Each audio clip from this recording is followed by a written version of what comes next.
This is the Israel Brief, where you get your top stories every Monday to Thursday with me, Rolene Marks, brought to you as always by Lay of the Land. And just a reminder to you, you can check out our presence online on our website at www.layoftheland.online, on Facebook at Lottel's site. Please give us a like, a follow. If you see our content, please share it. It gets us past those Facebook restrictions. We're on YouTube. Our channel is the Israel Brief. Please consider liking, sharing, and of course, clicking on that red subscribe button. And we're on Twitter at Lay of the Land 5. But hey, let's take a look at those headlines, shall we? And we begin with news that Operation Shining Star is in go. The field hospital, the Kochav Meir, which is the only one of its kind at the moment on the Ukrainian side of the border, opened this morning. The field hospital, which has been built in cooperation with Israel's Ministry of Foreign Affairs Agency for International Cooperation, or Mashav as we call it, and Sheba Medical Center, has been an extraordinary effort in organization. 17 tons of medical property, aid and support has been flown to Ukraine to set up this hospital, which really was established in a matter of days and is being manned with between 40 to 80 Sheba medical personnel. Now, the personnel departed Israel yesterday for Ukraine, and this morning, as the Ukrainian and Israeli flags were hoisted and both national anthems were played, the field hospital was declared open and will take care of Ukrainian soldiers as well as civilians who have been injured or are busy trying to evacuate war-torn Ukraine. Now, on the subject of Ukraine, yesterday we brought you that story of an Israeli family, a father who was the former publisher of a local newspaper, his wife and daughter who had been detained by Russian forces. Well, they were released shortly afterwards, and according to officials in Israel's Ministry of Foreign Affairs, are in okay condition. And while we're talking again about Russian forces and the war in Ukraine, our Prime Minister Naftali Bennett has indicated that he is prepared to accept an invitation from Ukrainian President Zelensky to meet him in Kyiv. However, the Prime Minister reiterated that he's only prepared to go should there be chances of advancing peace. He doesn't want to go there for any kind of photo op, or at least this is being reported by Yediot Achronot, one of the Hebrew dailies here in Israel. Meanwhile, the Prime Minister has instructed Shin Bet, that's our internal security forces, to prepare all that is needed should he need to go to Kyiv. This, of course, is a security nightmare for the Shin Bet because Kyiv is under heavy fire at the moment and could place our Prime Minister in danger. However, Israel is standing firm by our efforts to mediate, and wherever we can save a life, we certainly will. And while I'm on that subject, there seems to be an obsession with international media and commentators to focus on Israel's role with regards to the war between Ukraine and Russia. And hardly a day has gone by without Israel being criticized for something. So let's just break down what Israel is involved in at the moment.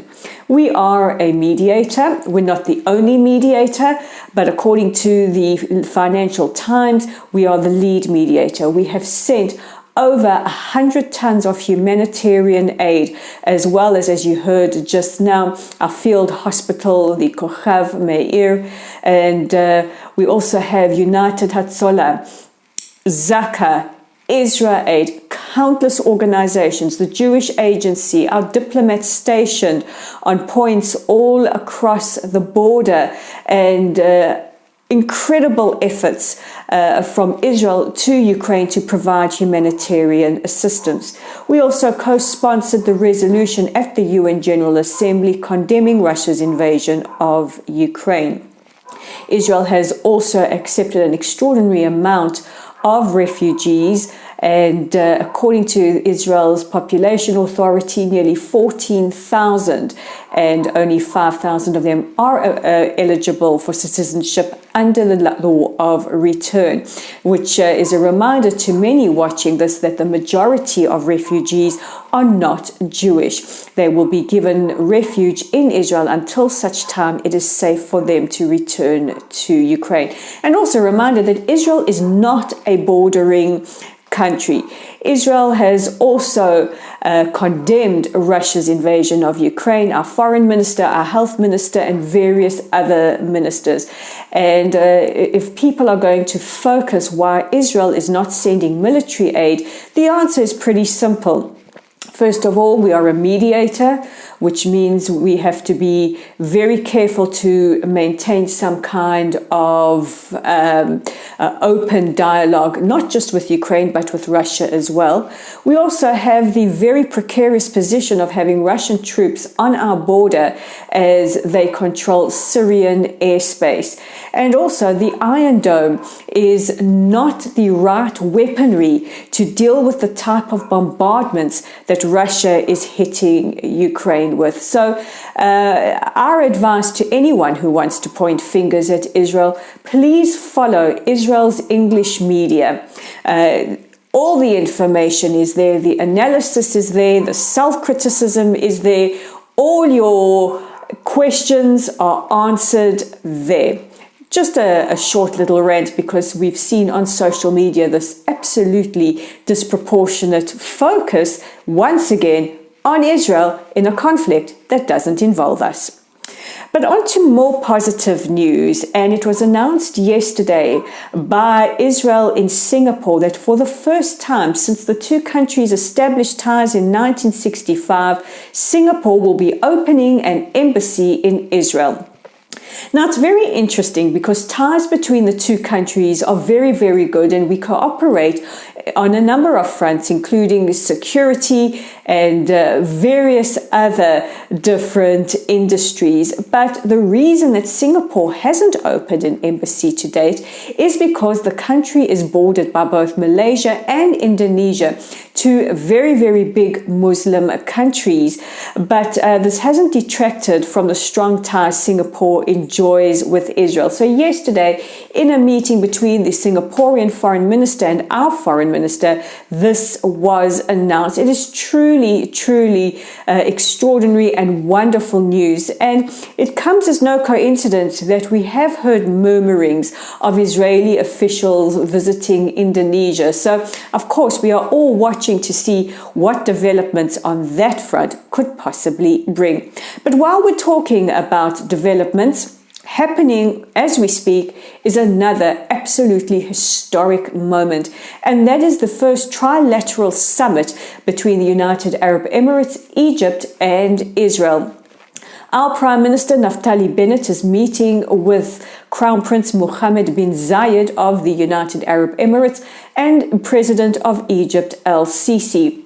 This is being hosted by President El-Sisi in Sharm el-Sheikh, and it was reported that last night Prime Minister Bennett stayed in Sharm el-Sheikh, the first Israeli leader to do so in 20 years. And just wonderful footage coming out from the photo opportunities of this summit. Now, we don't have the exact details about what is being discussed, but speculation that the war between Russia and Ukraine is being discussed, as well as the stalled talks on Iran and a possible nuclear deal in Vienna. Right now, those talks are not continuing because of a crisis between Russia and Ukraine. But also up for discussion is energy cooperation, food security, and market security. So we really hope that we will see an increase in the amount of cooperation between Egypt and Israel.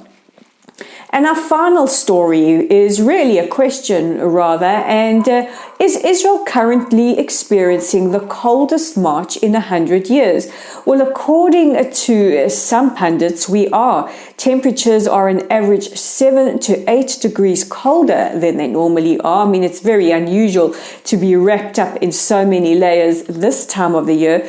But Israelis have wondered what has happened to our spring. March the 21st marks the start of spring, and it seems that in 2022, with the world on its head, so is the Israeli weather. So that's it for today. I'm Rolene Marks. This is the Israel Brief. Thank you for watching. Don't forget to tune in this time tomorrow.